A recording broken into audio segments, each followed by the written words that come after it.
हरे कृष्णा। जय श्री कृष्णा सनातनियों। चैत्र महीने के कृष्ण पक्ष में आने वाली एकादशी को पाप मोचनी एकादशी कहते हैं। इसका व्रत रखने मात्र से मनुष्य के जन्म जन्मांतर के पाप, चाहे वो जानकर किए गए हो या अनजाने में, वे समाप्त हो जाते हैं। मनुष्य पाप मुक्त हो जाता है और यही उस मनुष्य के मुक्ति का मार्ग प्रशस्त करता है। मृत्यु के उपरांत उस मनुष्य को स्वर्ग की प्राप्ति होती है। इस वर्ष यह एकादशी दिन मंगलवार को रखी जाएगी। इस एकादशी में भगवान विष्णु को विशेषकर गुड़ और गुड़ से बने भोग 11 तुलसी के पत्र के साथ अर्पित किए जाएंगे। पाप से मुक्ति पाने हेतु भगवान विष्णु के समक्ष इस मंत्र का जाप किया जाएगा और एकादशी के दूसरे दिन हरिवासर की समाप्ति पर एकादशी व्रत का दान करके श्री हरि को चढ़ाए चरणामृत और तुलसी पत्र से एकादशी का पारण किया जाएगा। यह एकादशी विशेष फलदायी है। कैसे इस एकादशी से पापों का शमन होता है, आज इन कथाओं के माध्यम से जानिए।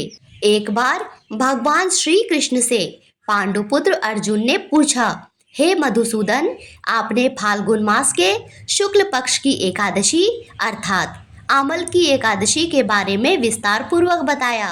अब चैत्र माह के कृष्ण पक्ष में आने वाली एकादशी का क्या नाम है, उसकी विधि क्या है?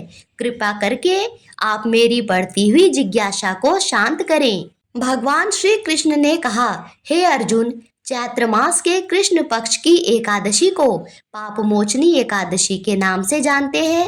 एक बार की बात है, पृथ्वीपति राजा मानधाता ने लोमश ऋषि से यही प्रश्न किया था। अतः जो कुछ भी ऋषि लोमश ने राजा मानधाता को बतलाया वही मैं तुमसे कह रहा हूँ।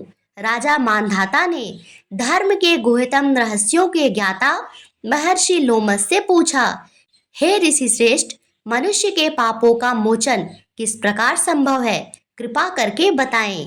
महर्षि लोमस ने कहा, हे राजा, चैत्र मास के कृष्ण पक्ष की एकादशी का नाम पाप मोचनी एकादशी है। उसके व्रत के प्रभाव से मनुष्य के अनेक पाप नष्ट हो जाते हैं। मैं तुम्हें इस व्रत की कथा सुनाता हूँ, ध्यान पूर्वक श्रवण करो। प्राचीन समय में चैत्र रथ नामक एक वन था। उसमें अप्सराएं किन्नरों के साथ विहार किया करती थी।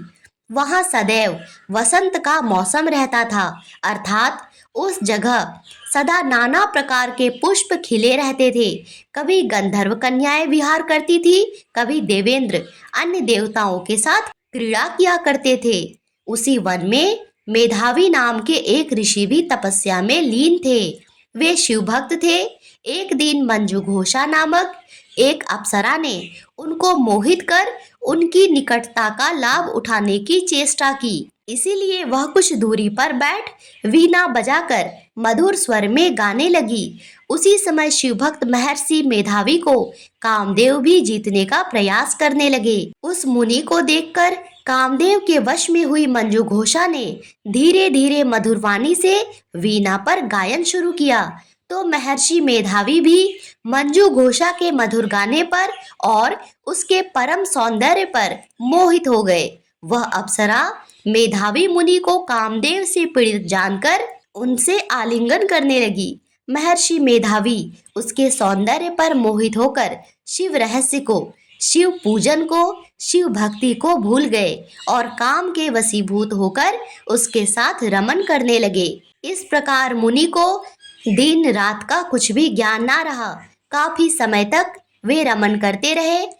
तदुपरांत मंजू घोषा ने उस मुनि से कहा, हे ऋषिवर, अब मुझे बहुत समय हो गया है, अतः स्वर्ग जाने की आज्ञा दीजिए। अप्सरा की बात सुन मुनि को समय का बोध हुआ। जब उन्हें समय का ज्ञान हुआ कि उन्हें रमन करते हुए 57 वर्ष बीत चुके हैं, तो उस अप्सरा को वह काल का रूप समझने लगे। इतना ज्यादा समय भोग विलास में व्यर्थ चला जाने पर उन्हें बड़ा क्रोध आया और वे क्रोध की आवेश में जलते हुए उस तप नाश करने वाली अप्सरा की तरफ भ्रिकुटी तान कर देखने लगे। क्रोध से उनके अधर कांपने लगे और इंद्रियां बेकाबू होने लगी। क्रोध से थरथराते स्वर में मुनि ने उस अप्सरा से कहा, मेरे तप को नष्ट करने वाली दुष्टा, तू महापापिन और बहुत ही दुराचारिणी है। मैं एक ऋषि हूँ। मैं पूजा में लीन था। मुझ पर कामदेव के अस्त्र का प्रयोग करके तुमने किसी भी प्रकार का उचित कार्य नहीं किया है। तुझ पर धिक्कार है। अब तू मेरे श्राप से पिशाचनी बन जा। मुनि के क्रोध युक्त श्राप से वह अप्सरा पिशाचनी बन गई। यह देख वह व्यथित होकर बोली, हे ऋषिवर, अब मुझ पर क्रोध त्याग कर प्रसन्न होइए और कृपा करके बताइए कि इस शाप का निवारण किस प्रकार होगा। हे ऋषिवर, मुझसे अनजाने में भूल हो गई। मैं अपनी सौंदर्यता के मद में अहंकार में आ गई थी। इसी भूलवश मैंने आपको कामदेव से जीतने का प्रयास किया, किंतु आप तो एक बड़े तपस्वी साधु हैं, सभी पर दया करते हैं। मुझ पर भी दया कीजिए और मेरी इस भूल के लिए मुझे क्षमा कीजिए और इस पाप से, इस शाप से निवारण का कोई उचित मार्ग भी बतलाइए। विद्वानों ने कहा है, साधुओं की संगत अच्छा फल देने वाली होती है और आपके साथ तो मेरे बहुत वर्ष भी व्यतीत हुए। मंजू घोषा की बात सुनकर मुनि को अपने क्रोध पर अत्यंत ग्लानि हुई, साथ ही अपनी अपकीर्ति का भय भी हुआ। अतः पिशाचनी बनी मंजू घोषा से मुनि ने कहा, तूने मेरा अत्यंत बुरा किया है, परंतु फिर भी मैं तुझे इस श्राप से मुक्ति का उपाय बतलाता हूँ। चैत्र मास के कृष्ण पक्ष की जो एकादशी है, उसका नाम पाप मोचनी एकादशी है। उस एकादशी का उपवास करने से तेरी पिशाचनी की देह से मुक्ति हो जाएगी। ऐसा कहकर मुनि ने उसको व्रत का सब विधान समझा दिया। फिर अपने पापों का प्रायश्चित करने के लिए वे अपने पिता च्यवन ऋषि के पास चले गए। च्यवन ऋषि ने अपने पुत्र मेधावी को देखकर कहा, हे पुत्र, ऐसा क्या किया जिससे तेरे सभी तप नष्ट हो गए, जिससे तुम्हारा समस्त तेज मलिन हो गया। मेधावी मुनि ने लज्जा से अपना सिर झुकाकर कहा, पिताश्री, मैंने एक अप्सरा से रमन करके बहुत बड़ा पाप किया है। इसी पाप के कारण संभवतः मेरा सारा तेज, मेरे सारे तप नष्ट हो गए। कृपा करके आप इस पाप से छूटने का उपाय बताइए। ऋषि ने कहा, हे पुत्र, तुम्हें चैत्र माह के कृष्ण पक्ष की पाप मोचनी एकादशी का विधि पूर्वक तथा भक्ति पूर्वक उपवास रखना होगा। इससे तुम्हारे सभी पाप नष्ट हो जाएंगे। अपने पिता च्यवन ऋषि के वचनों को सुनकर मेधावी मुनि ने पाप मोचनी एकादशी का विधि पूर्वक व्रत किया। उसके प्रभाव से उसके सभी पाप नष्ट हो गए। और इधर मंजू घोषा अप्सरा भी पाप मोचनी एकादशी का उपवास करने से पिशाचनी की देह से छूट गई और पुनः अपना सुंदर रूप धारण कर स्वर्गलोक चली गई। लोमश मुनि ने कहा, हे राजन, इस पाप मोचनी एकादशी के प्रभाव से समस्त पाप नष्ट हो जाते हैं। इस एकादशी की कथा के श्रवण और पठन से 1000 गौदान करने का फल प्राप्त होता है।